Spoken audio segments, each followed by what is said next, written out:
Tonight, Missouri's top legal officer is accusing the governor of Missouri of committing a felony. Thanks for joining us. I'm Kay Quinn. And I'm Mike Bush. The Attorney General says Eric Greitens took a computer list of top donors to his charity and then used those names to raise money in his campaign for governor. Because he did it without the charity's knowledge and then transmitted the list online, the Attorney General, Josh Hawley, says it's considered computer tampering, and that's a felony. We believe that the evidence we have will support a finding of probable cause that the governor obtained the list, used the list, transmitted the list without the permission of the Mission Continues. According to the Associated Press, the amount of money involved could be staggering. They found Greitens obtained a top list of donors to the Mission Continues and then raised nearly $2 million for his campaign for governor.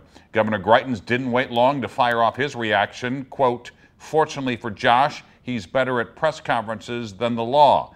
Anyone who has set foot in a Missouri courtroom knows these allegations are ridiculous. We will dispense with these false allegations."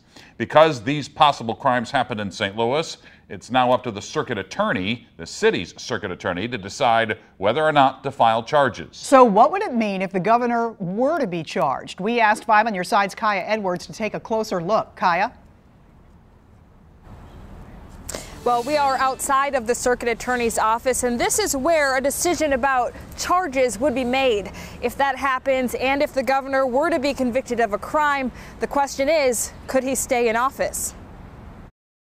The Attorney General's office is investigating the charity Governor Eric Greitens founded before he ran for governor. The mission continues. We have uncovered evidence of wrongdoing that goes beyond Missouri's charity laws. Attorney General Josh Hawley says there's evidence to prove the governor used a computer list of donors to his charity to raise money during his campaign without the charity's knowledge. And doing so, he says, is a felony. Under Missouri law, that's a Class E felony. Susan McGraw is a law professor. And a Class E felony is the least serious of all the felony levels. She says if convicted, the governor could spend 1 to 4 years in prison. It could mean probation, a fine, or a combination of those things.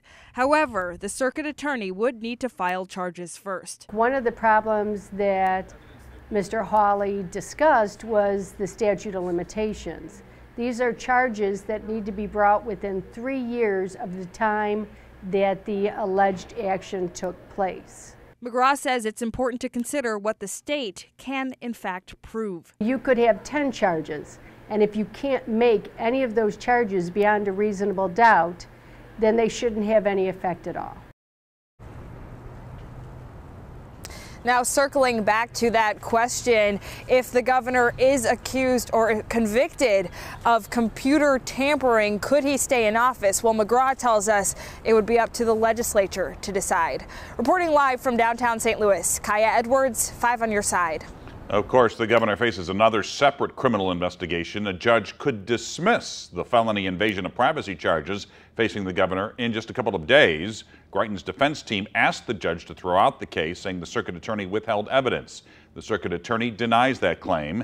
The governor is accused of taking a compromising picture of a woman with whom he was having an extramarital affair and then threatening to release it if she talked about the relationship. We first brought you these developments today on the 5 on Your Side app.